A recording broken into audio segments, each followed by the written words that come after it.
I've been watching a few videos on this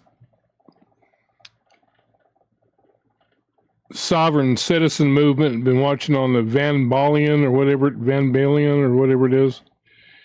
There was one I watched yesterday that just, I'm still just astounded by it. They stopped this guy, and I don't remember what state it was in. State of confusion, basically. They stopped this guy. He had no plates on the vehicle. He had no driver's license.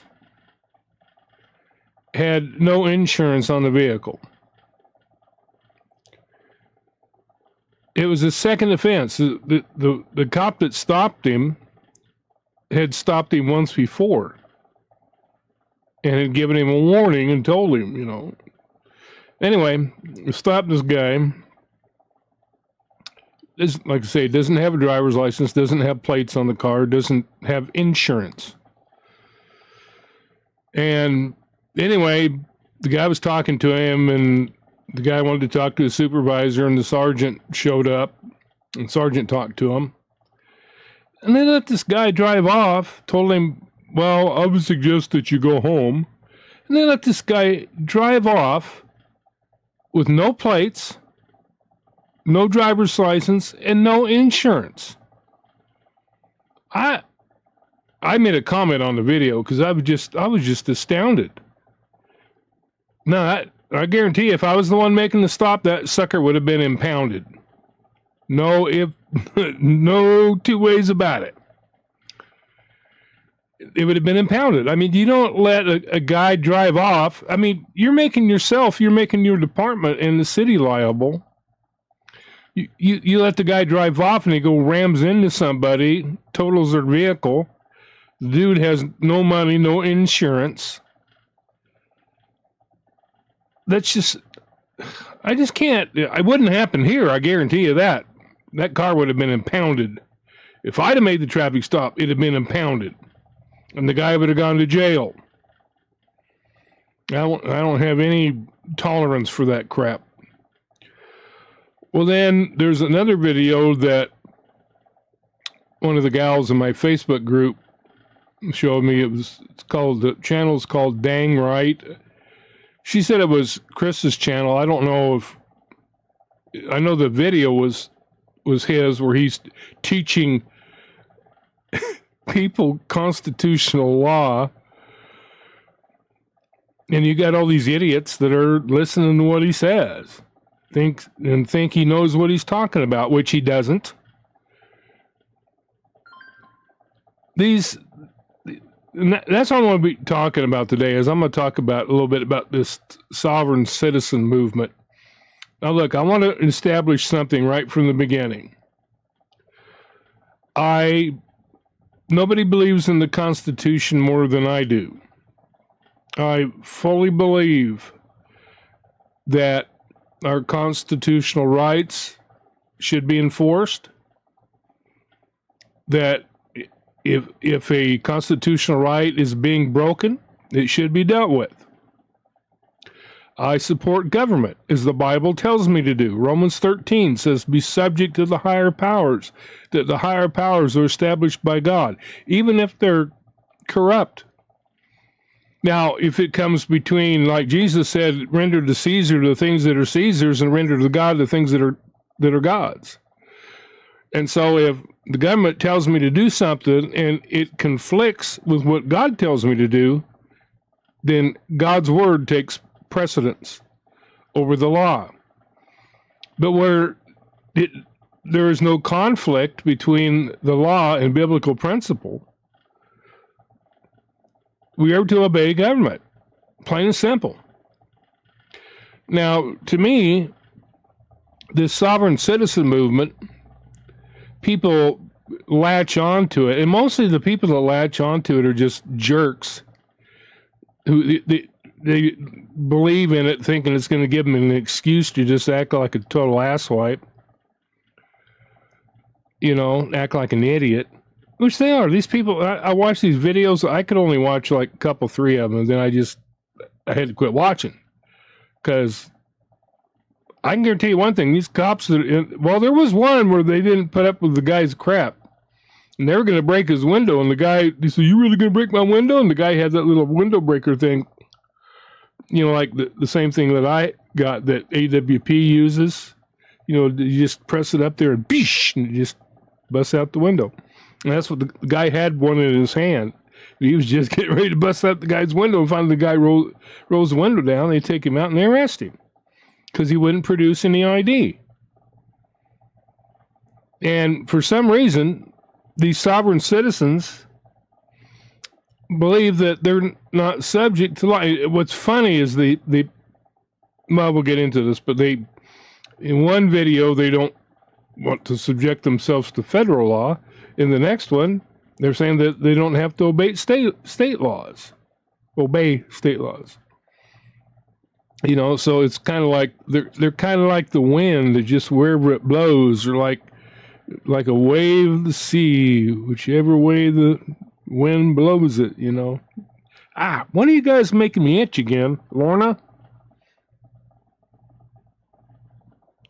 Lorna admitted to it before. She was the one making me itch. Anyway, what I want to do is I want to give you guys just some information about this sovereign. I keep wanting to say sovereign. It's sovereign. It's sovereign citizen movement, and I want to show you why the whole thing is flawed, like why it's a bunch of crap, and people aren't espousing it based on legalities. They're based on misinterpretations of the Constitution, misinterpretation of laws, just people seeking an excuse to act like a bunch of dingleberries. That's what they are. Little pieces. Anyway, it's just ridiculous. So anyway, I put this together. I'm going to be reading a lot of it, so it's not going to sound like me speaking naturally, but I wanted to put it into a logical, kind of a sequential form, so I'm not just jumping all over the place. All right, so I have entitled this, Errors in the Sovereign Citizen Movement. The Sovereign Citizen Movement is a loosely organized group of individuals who hold various beliefs and interpretations of the U.S. Constitution, often in an attempt to assert their independence from government authority. While it's essential to acknowledge that not all members of this movement interpret the Constitution in the same way, some common misinterpretations and misunderstandings associated with the sovereign citizen movement include: first thing is misunderstanding of the 14th Amendment. Sovereign citizens often reject the validity of the 14th Amendment, which grants citizenship and equal protection under the law to all individuals born or naturalized in the United States. They may claim that this amendment is illegitimate or doesn't apply to them, attempting to assert a separate sovereign status. Ain't happening. The 14th Amendment is one of the amendments to the United States Constitution, which was adopted on July 9, 1868, shortly after the Civil War. It is one of the Reconstruction Amendments aimed at addressing the rights and citizenship status of formerly enslaved individuals and providing equal protection under the law to all citizens. The key provisions of the 14th Amendment are as follows. The Citizenship Clause. The first section of the amendment states that all persons born or naturalized in the United States are citizens of the country and of the state in which they reside. This clause granted citizenship to formerly enslaved individuals and overturned the famous Dred Scott versus Sanford decision, which had denied citizenship to African Americans. The Due Process Clause.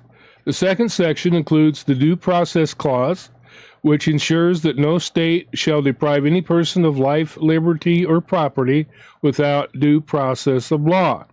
That's what our whole legal system is based on. Innocent until proven guilty. You're to be given due process to prove your guilt or innocence. Now, this means that state governments must follow fair and just legal procedures when depriving individuals of their rights or imposing penalties. The Equal Protection Clause. The third and most significant section of the 14th Amendment is the Equal Protection Clause. It declares that no state shall deny to any person within its jurisdiction the equal protection of the laws. This clause aims to ensure that all individuals, regardless of race, ethnicity, or other characteristics, are entitled to equal treatment under the law. All right, so basically, it's an anti-discrimination. The 14th Amendment was a landmark addition to the Constitution, reinforcing the principles of equality and protection of individual rights. It has been fundamental in shaping civil rights legislation and landmark Supreme Court decisions, such as Brown v. Board of Education, which declared that racial segregation in public schools unconstitutional. All right, so the first one is the misunderstanding of the 14th Amendment. The next section, or the next thing I want to cover, is their rejection of federal authority. Some sovereign citizens believe that the federal government is illegitimate or lacks authority over them. They may argue that only state and local laws apply to them, disregarding federal statutes and regulations. Or, like in two of the videos that I watched yesterday, they were saying that local laws and state laws don't apply to them.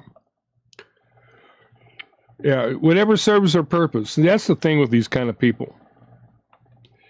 They go back and forth, whatever they can do to, just be a jerk and be rebellious, instead of doing what the right thing to do. And anybody who claims to be a Christian, by the way, and espouses this crap, you're fake. And you're living in disobedience, because, as I've said in other videos, the Bible tells us to be subject to the laws of government. We are commanded to do so.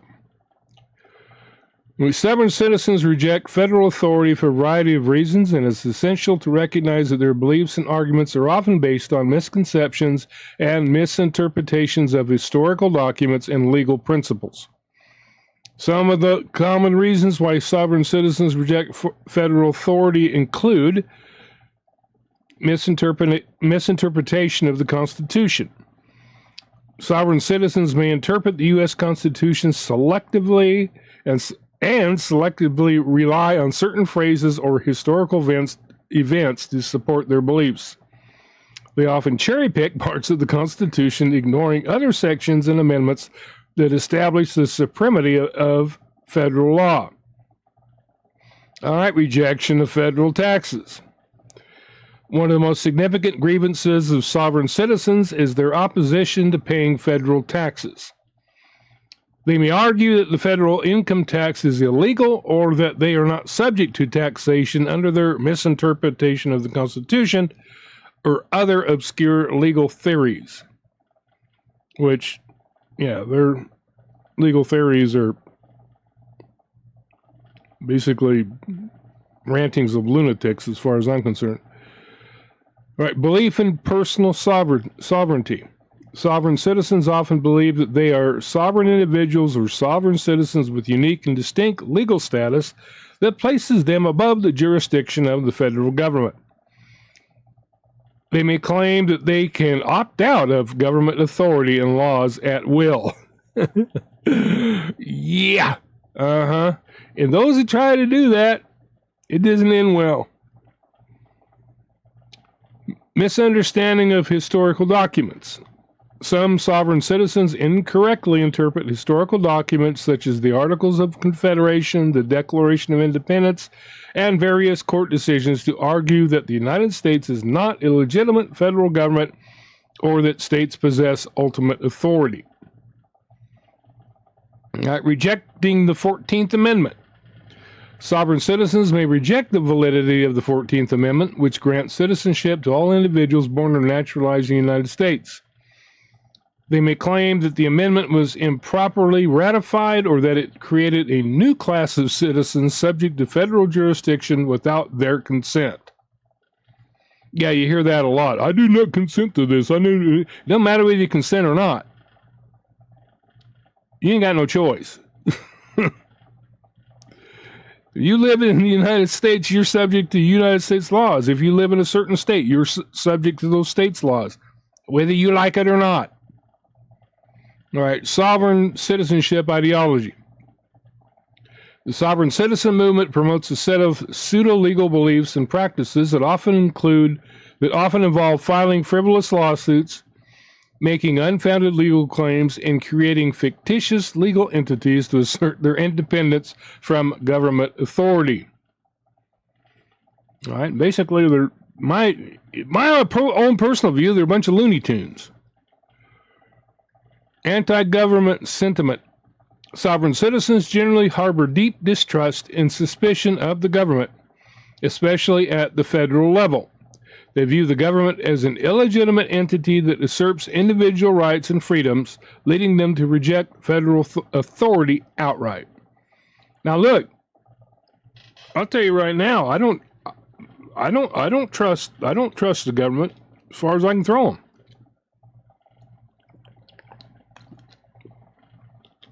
I don't trust politicians. I just don't. I've seen too much. But at the same time, I have enough common sense to realize that I am subject to the laws as long as the laws aren't unconstitutional and as long as the laws don't keep me from practicing Christianity, practicing what the Bible says to do. As long as it doesn't conflict with that, I have no problem with it. Even though we know that there is a lot of corruption in government, a lot of corruption. But still, that doesn't exempt us from obeying legitimate laws. Okay, look at misinterpretation of the U.S. Constitution's preamble. Sovereign citizens sometimes place significant emphasis on the preamble to the U.S. Constitution, particularly the phrase, "we the people." They may misinterpret this as meaning they are separate sovereign entities rather than part of the overall body politic governed by the Constitution. Now, how they come to that conclusion, they're nuts. Bunch of ding-dongs. Sovereign citizens' misinterpretation of the U.S. Constitution's preamble revolves around a selective and flawed understanding of its meaning and significance. The preamble is the introductory statement to the Constitution, and while it does set the tone for the document, it does not possess the legal force of the Constitution's substantive provisions. Here are some ways sovereign citizens misinterpret the preamble. The "we the people" misconception. Sovereign citizens often place a significant emphasis on the phrase "we the people," suggesting that it implies individual sovereignty and that each person can act as a separate and independent entity outside of the federal government's authority. That's a reach. How they would even come up with some weird ideology like that, heck of a reach right there. They may interpret this phrase to mean that the government derives its power directly from individual citizens and that they can opt out or refuse to recognize the government's authority. Again, you got to be demented to something come up with that interpretation. Ignoring the rest of the Constitution. Sovereign citizens may selectively focus solely on the preamble while ignoring the rest of the Constitution, which outlines the powers and structure of the federal government, as well as the rights and responsibilities of its citizens. They may attempt to derive their legal arguments solely from the preamble, disregarding the actual legal framework established by the Constitution. In other words, they're basing it on an introduction rather than the actual laws. Hello. Misreading the preamble's purpose. The preamble serves as an introductory statement explaining the Constitution's intentions, which include forming a more perfect union, establishing justice, ensuring domestic tranquility, providing for the common defense, promoting the general welfare, and securing the blessings of liberty to ourselves and our posterity. Sovereign citizens may interpret these phrases to assert that these objectives must be achieved on an individual basis rather than through a unified federal government. Misapplying the term posterity. Sovereign citizens may misinterpret the term posterity in the preamble to mean that each individual has unique rights separate from the collective body of citizens. Again, how would you even come up with something like that, unless you're an idiot? They might claim that their personal interpretation of the Constitution is necessary to secure the blessings of liberty for themselves and their posterity, implying an individualistic interpretation rather than the collective interests of the nation. Misuse for legal arguments. Some sovereign citizens use the preamble as a basis for their pseudo-legal arguments and frivolous claims in court. They may believe that reciting the preamble or asserting their interpretation of it has legal significance, which is not recognized by courts or legal authorities. Again, they can try to do that, but they ain't going to win. It's essential to recognize that the preamble is an introduction and declaration of intent, but it is not legally binding or a source of individual rights. All right. So anyway, it's basically based on their own twisted, warped interpretation of something that is not even part of the Constitution. It's just the introduction to it. But it's not a part of what they call the substantive laws or the articles. Or not articles, but you know what I mean. All right, so yeah, they believe that the Articles of Confederation are still in effect. The Articles of Confederation were the first Constitution of the United States, but they were replaced by the actual Constitution in 1788. So it's been a few years. They believe they're still in effect. They were never formally amended or repealed. However, the Constitution supersedes the Articles of Confederation, and the Articles have not been in effect for over 200 years. All right. Another thing they do, I want to talk about cherry-picking constitutional amendments. Members of the sovereign citizen movement may selectively interpret and use certain constitutional amendments to suit their beliefs while ignoring or misrepresenting others. Yeah, see, that's the people that scammers and people who are trying to get away with crap. It's funny how they'll pick and choose certain things. You know, the same thing some people do with the Bible. They try to prove a point with one section or one verse or whatever while ignoring the rest of it. All right, this selective interpretation of the Constitution allows them to promote their agenda while ignoring the broader context and legal framework established by the entire document.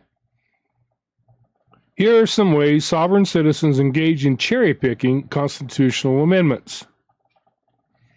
Sovereign citizens often emphasize the Second Amendment, which protects the right of the people to keep and bear arms. Now look, I'm all for the Second Amendment. I'm 110% for the Second Amendment. I don't like it when people start talking about gun control and crap like that. No. Yeah, that's how you get to dictatorship, is by disarming the people. And I ain't for that. So I'm all for the Second Amendment. But they may argue that this amendment grants them the authority to form militias or resist perceived government overreach. However, they may downplay other amendments, such as the 14th Amendment, which ensures equal protection under the law and citizenship rights. Now, I still believe that every bit that, if we go by original intent, which a lot of judges nowadays, a lot of these liberal judges aren't interpreting the Constitution by original intent. They say we have to change with the times. Well, then what's the use of having a Constitution? It should always be interpreted by original intent. I still believe that we have the right to form militias. Because, if government gets too big and going after the people and trying to take away our rights, I believe we have every right to defend ourselves and form militias to do so. I believe that is fully still in effect. There's nothing that has repealed that. Sovereign citizens tend to focus on the 10th Amendment, which states that powers not delegated to the federal government nor prohibited to the states are reserved to the states or the people. They may use this amendment to assert that the federal government's authority is limited and that states have the ultimate power. However, they might neglect the Supremacy Clause, Article 6, which establishes federal law as the supreme law of the land. Yeah, they cherry pick. Sovereign citizens frequently invoke the 4th Amendment to challenge government actions they consider intrusive, such as traffic stops or law enforcement searches.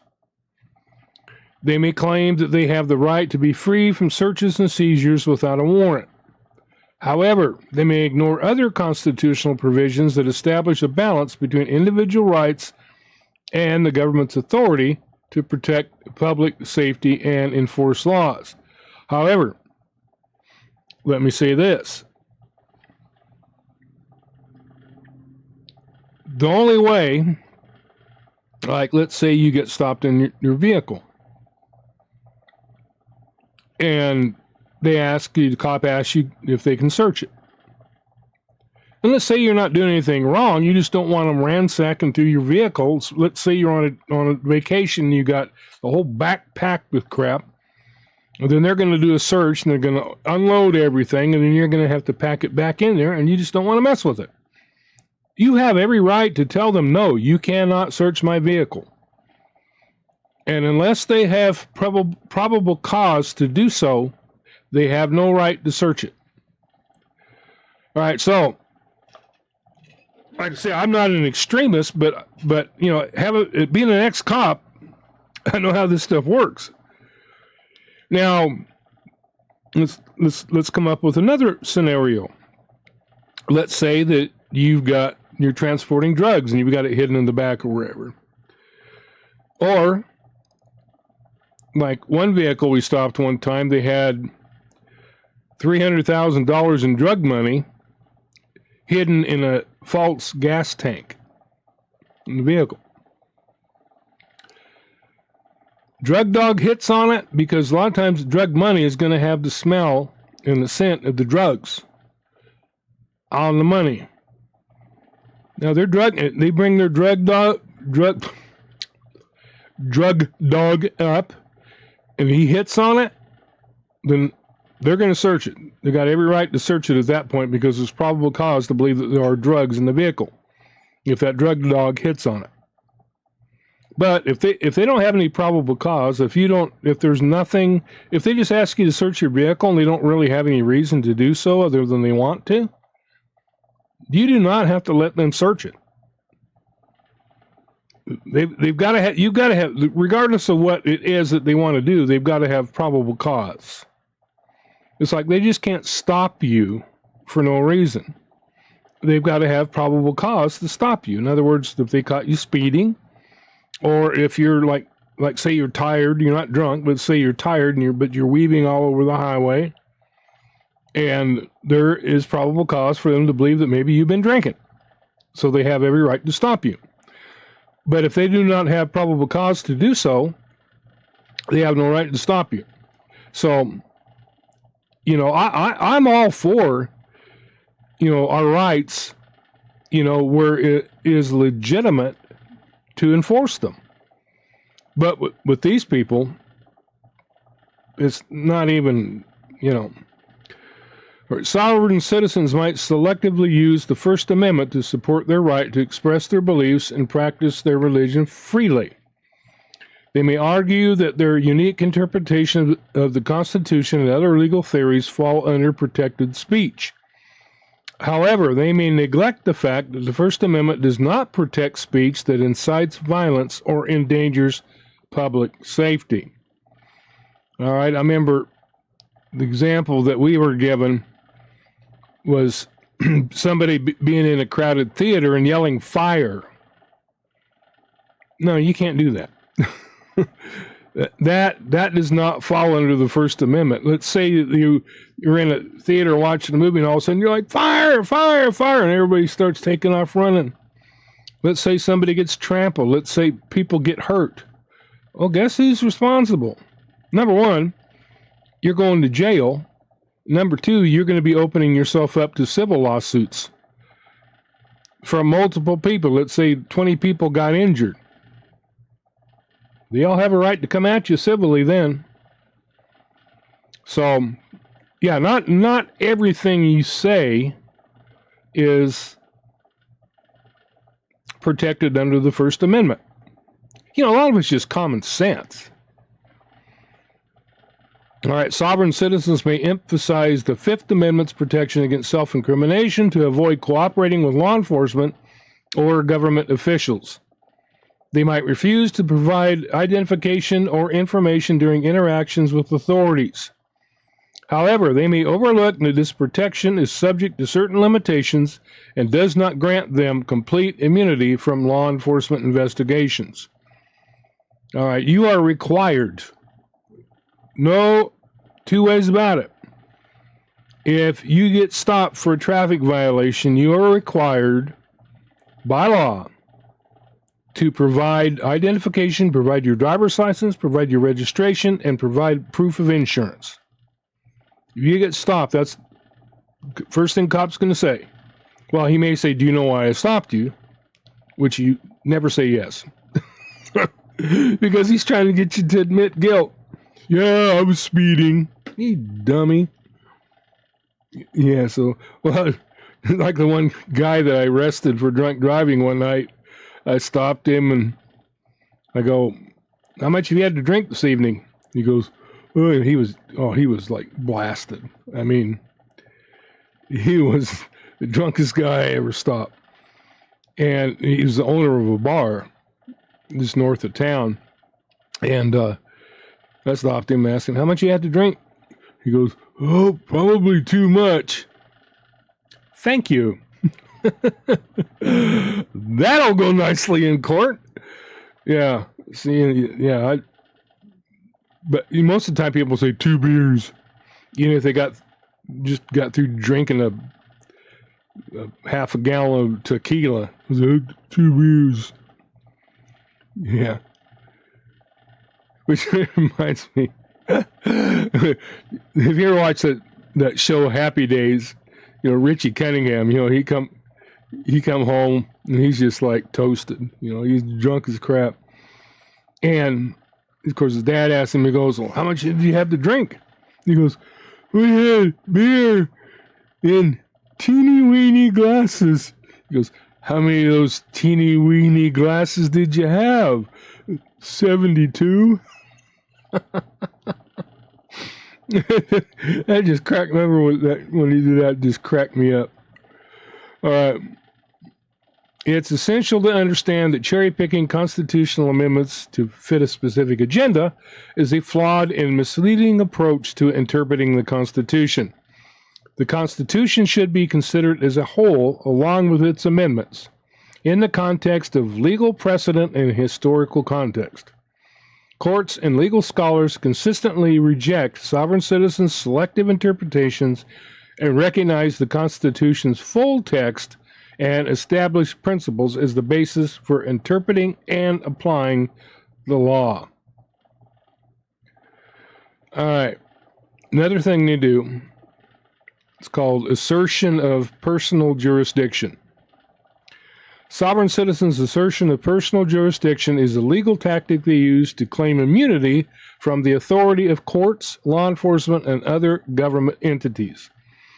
They believe that by declaring themselves as sovereign individuals or adopting specific pseudo-legal arguments, they can place themselves beyond the reach of the legal system and its laws. Not happening. This practice is misguided and unsupported by legal principles. Here are some common ways sovereign citizens assert personal jurisdiction. Excuse me. Sovereign citizenship status. Sovereign citizens may claim to have a unique citizenship status, often described as being a sovereign citizen or a natural person. Are you a natural person? No, I'm unnatural. Oh, so in other words, you're a weirdo. Yeah. They assert that this status places them outside the jurisdiction of federal and state governments, making them exempt from various laws, regulations, and court rulings. Free men on the land. Sound like a song. Free men on the land. We are stupid. Something like that. I have to come up with a song. Some sovereign citizens identify themselves as free men on the land or freemen of the land. They believe that they can declare themselves independent of government authority.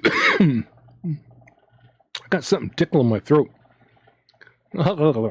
And create their own legal system based on obscure interpretations of historical documents and common law. Rejecting legal personhood. I wonder how they come up with some of this stuff, man. It's just crazy. Excuse me. Something really irritating my throat all of a sudden. Sovereign citizens may attempt to disassociate themselves from their legal personhood, often by adopting a specific legal name or writing it in a particular format, using capital letters or punctuation. They believe that by doing so, they can separate themselves from any legal obligations and escape the jurisdiction of the courts. Here's your sign. What are they? It amazes me where they come up with this stuff. It's just idiocy. Challenging jurisdiction in court. Sovereign citizens often challenge the jurisdiction of courts by filing frivolous legal arguments, raising meritless claims, and using convoluted legal language to confuse judges and legal professionals. They may claim that the court lacks jurisdiction over them due to their sovereign status or cite obscure legal theories to assert immunity. Redemption and strawman theories. Some sovereign citizens adhere to redemption and strawman theories, which involve complex and invalid interpretations of commercial law. They claim that a government creates a fictional legal entity, the strawman, based on a person's name and birth certificate, and by redeeming this entity, they can gain sovereignty and independence. Of course, if you're not familiar with the term strawman, that's basically, we used to talk about strawman arguments, and that's where basically you take a bunch of half-truths,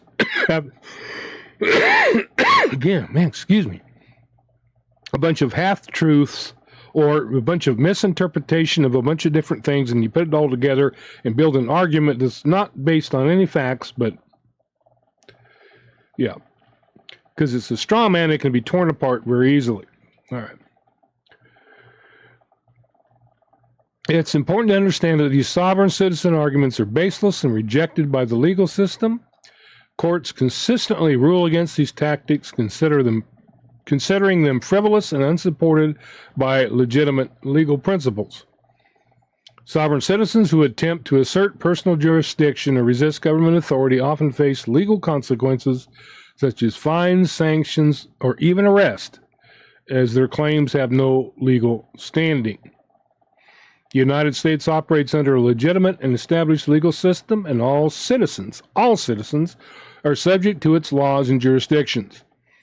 Asserting personal sovereignty outside of this legal framework is not recognized or protected by the courts and individuals who attempt to do so are not exempt from the responsibilities and obligations that come with citizenship. All right. All right. Now here's one, because I've seen people use this, the verbiage that they use, thinking that if they use this verbiage, holy man, I apologize, people. I'm just like, something was just like tickling my throat like crazy. I don't know what it is. I don't know why I swallowed a fly.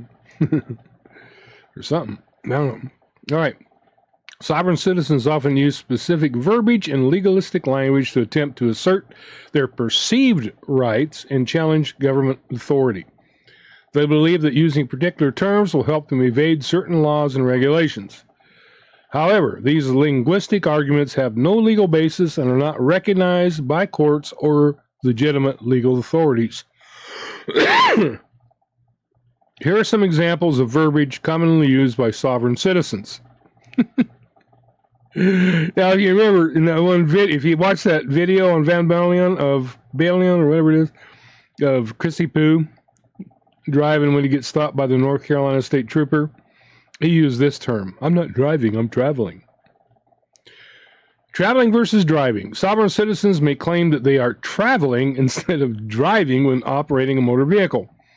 They argue that driving is a commercial activity subject to government regulation and licensing, while traveling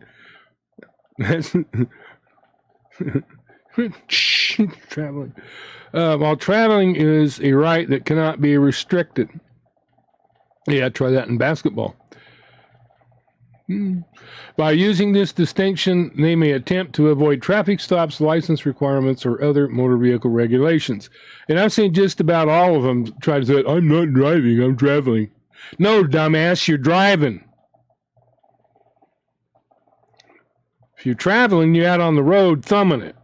If you're behind the wheel of a motor vehicle, you're frickin' driving. Idiots. Some sovereign citizens may refuse to display license plates on their vehicles, like that dude yesterday, asserting that they are not required to do so because they are traveling in their private capacity rather than engaging in commercial activities. Yep, I've seen almost every one of them to a T use this argument. Guess what? It don't work. This practice can lead to legal trouble, as vehicle registration and displaying valid license plates are mandatory for all motor vehicles. Sovereign citizens may refuse to provide identification to law enforcement or other government officials, claiming that they are not required to do so based on their sovereign status or interpretation of the law. This can lead to further legal issues and potentially escalate encounters with law enforcement. Yeah, just a bit. Some sovereign citizens refer to themselves as living souls or flesh and blood individuals.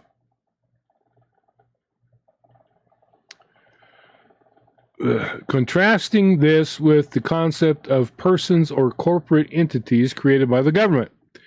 They may believe that this distinction grants them special rights or immunity from certain laws. God, how do they come up with this crap? You got to be on drugs or something, man, to come up with some of this. Bad drugs. Sovereign citizens often challenge the jurisdiction of courts and law enforcement, arguing that they are not subject to the authority of the government. They may use complex and convoluted legal arguments to assert that the court lacks jurisdiction over them. Guess what? They still do. They still have jurisdiction over your sorry ass. Some sovereign citizens may invoke redemption theories based on their interpretation of the Uniform Commercial Code, the UCC.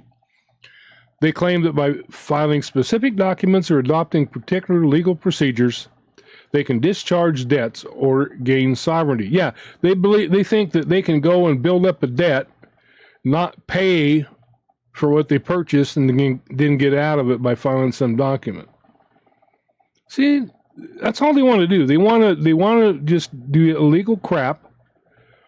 They don't want to have to obey any laws. They do, it's basic rebellion.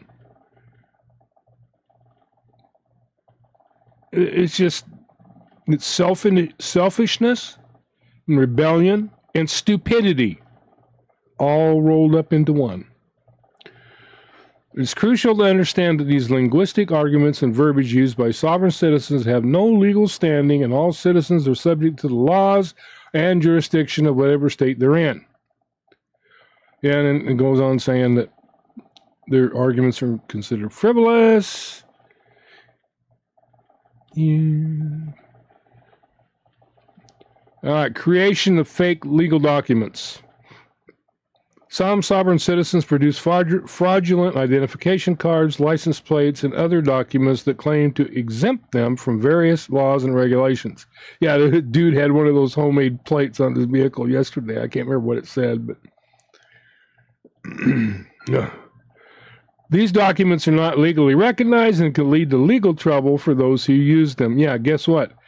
If it was me stopping you, your damn car would be towed. You'd be out there using your thumb to get home the rest of the way. All right, so let me see if there's anything else here. Some of this is kind of redundant, all these notes that I made.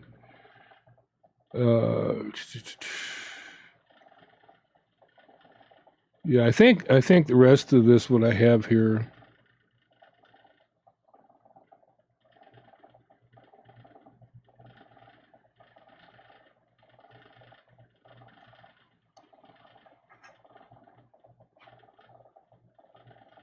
Okay. Right here, this last paragraph. They believe that they can use the legal system to their advantage. Sovereign citizens often believe that they can use the legal system to their advantage by filing frivolous lawsuits and challenging the authority of government officials.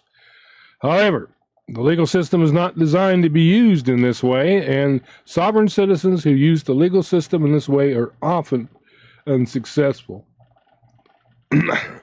Actually, it's more than often. They're never successful.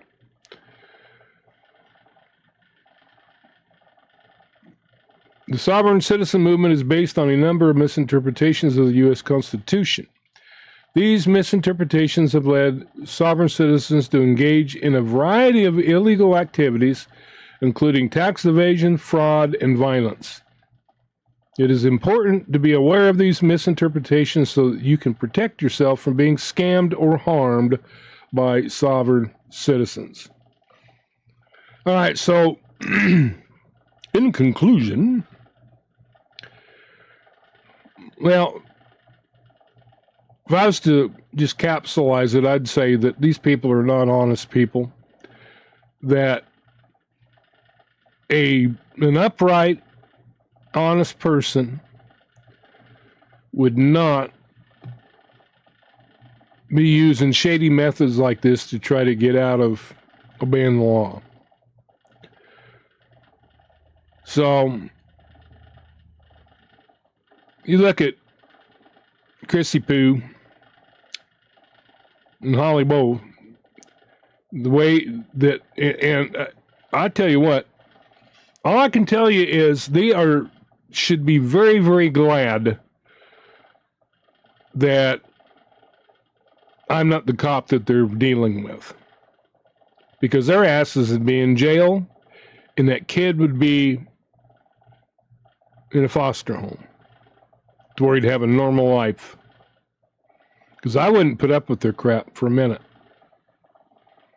because the stuff that they're spouting, that one video I reacted to where Chris goes, well, we'll give him a little bit of the Constitution. Yeah, you idiot. You pick and choose what you want to use, and it's awful funny, too. They don't believe in laws. They don't believe in obeying the laws, but yet when the laws can act for their benefit, oh, yeah, all of a sudden they believe in them. Freaking hypocrites, man. To me, if you're taking a stance on something, if you really believe in something, you stick with it all the way. You don't pick and choose. You don't be a hypocrite and go back and forth and, well, I won't believe in laws, but unless I can use them to my advantage, then I believe in them. No. If you don't believe in laws, you don't believe in laws. Stick with it all the way. If you don't want to obey them, don't expect other people to obey them. Don't be a hypocrite. And I'm sorry, but, well, no, I'm not sorry. I'm just a figure of speech. I'm sorry. I'm not sorry. But these people that espouse this crap are just trying to get, trying to be jerks. They're obstinate, rebellious. Their attitudes suck. And they're trying to be, you can tell that Chris, like not wearing a seatbelt. That's freaking stupid. Do you know how many accidents I've investigated where the people would have lived? They end up getting killed, but they would have lived if they'd have had their seatbelt on. Because in every case, they were ejected. And the vehicle rolled over on them. It's stupidity. But you put your life at danger to prove a frickin' point. That's idiocy. You're stupid if you do that. That just shows you have no common sense. It shows you're an idiot. I'm serious, man. I investigated, I don't know how many accidents where people got killed. There's one, I think I talked about it in another video, where the vehicle rolled over. It didn't have a scratch on it. But the driver's side window was rolled down. He's going along and not paying any attention, got too close to the edge and rolled it. He was on a mountain road. And really, it was just kind of like that, and there was a valley there, so it wasn't a big drop. But when it rolled over, it threw him out of the vehicle, and the vehicle came rolling over on him and crushed him. There wasn't a scratch on the vehicle. If he'd had a seatbelt on, he'd still be alive. Well, I don't know if he'd still be alive, but he would have been alive after that accident. He'd have still been alive. He might have got a few bumps and bruises in the rollover as he bumping around, but he wouldn't have gotten ejected.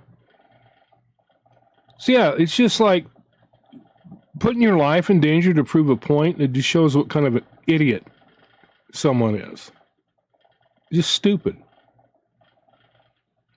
Plain and simple, stupid. So these people, these sovereign citizens, I had to quit watching those videos because I just wanted to just like yank them suckers out of there and take them to jail. Cops are, but I think a lot of these officers haven't been trained in this stuff. They don't know that, I would ask the guy one time. If he said no, boom, you're gone. I'm not going to stand there and argue with them like these guys do on these videos. Now, some of them don't. There's one guy, he got stopped, and more than like, and he rolled up his window. The guy said, "You roll that window back down, I'm going to break it." Well, you wouldn't break my window. And he'd come up with that. There it is. Come up with that thing. And once the guy realized that he wasn't playing, he rolled that window down. And he still went to jail because they stood there and asked him, I don't know how many times, he kept asking him the same questions over and over. Am I detained? Am I detained? And finally the guy's like, yes! Yeah, see, I wouldn't, no.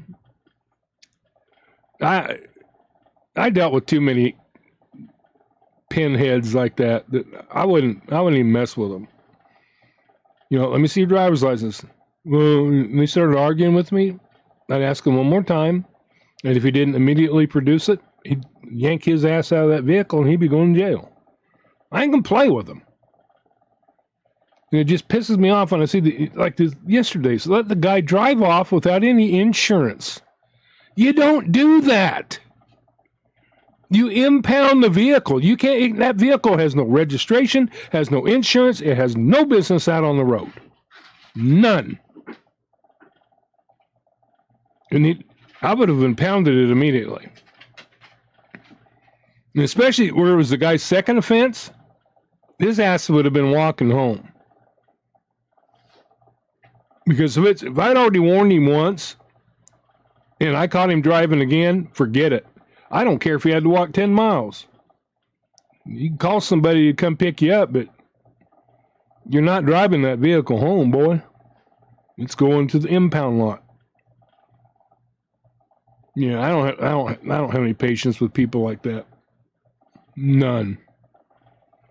But anyway, I hope that this video wasn't too tedious and boring. I just wanted to, some people made some comments about it, and also too, I hope Dumb and Dumber watch it. Yeah, you ain't got a leg to stand on this bullshit, dude. Not a bit. All right, so I just hope it was helpful for you. Hope you were able to make it through without falling asleep. And but I just wanted to let you guys know what was going on, and also for anybody else who maybe is espousing that stupid crap, that you don't have a leg to stand on, people. You sovereign citizens, you don't have a leg to stand on. Have a nice day.